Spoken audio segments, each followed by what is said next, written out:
fisher. I was born and raised on a ranch 10 miles south of the town of Brockton, Montana. That was about 75 miles from the Canadian line and about 30 miles from the North Dakota line. And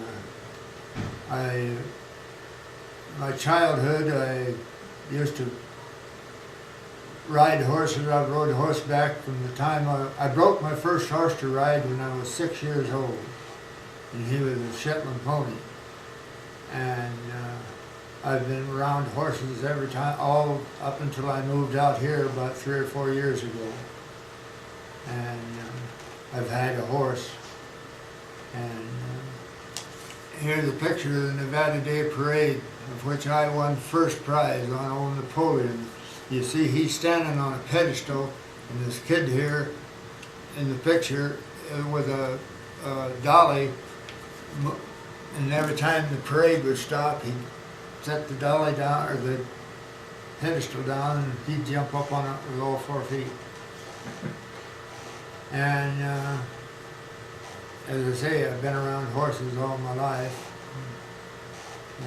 Wild horses are a pet peeve of mine. I think they should put a sale clause in the wild horse bill, and so those that don't adopt, they sell instead of doing like they do now, taking them and slaughtering them.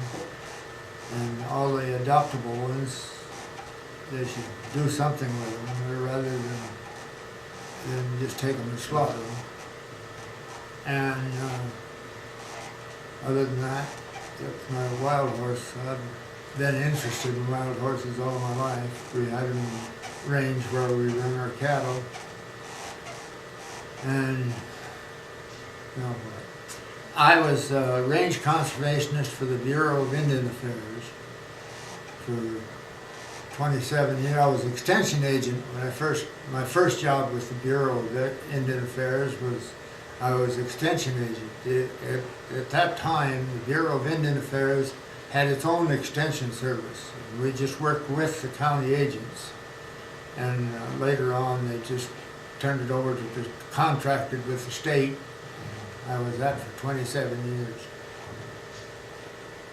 And on reservations in Idaho was where I started, and then went to Washington State, and then went back to Idaho, and then went back to Washington, Spokane Indian Reservation in Washington, and then came to Nevada, and I was range conservationist for the Bureau of Indian Affairs for 27 years. The first 6 years I was here, I had the whole state, all the Indian reservations and Indians that had range, had cattle to range. Some of the reservations in the state of Nevada don't have any range of their own. They run on BLM and Forest Service. And I worked with the Forest Service and BLM on running the Indian cattle. And since I retired, I've been living here. Well, I guess I lived at home for probably 3 or 4 years when I moved here. There was 11 of us kids that grew up, and all of them have passed away except I have 3 brothers still living. They live in Montana. I've taken my fun where I found it. I've roved and I've ranged in my time. I've had my pick of the sweethearts, but 4 of the lot was prime. Then I was ordered to Burma, or I might have been keeping her now. I took with the shiny she-devil, the wife of Nigger Mo. She taught me the gypsy folks' boy, a kind of a volcano she were, for she knifed me one night when I wish she were white, and I learned about women from her. Then I came home on a trooper, along with a girl of 16.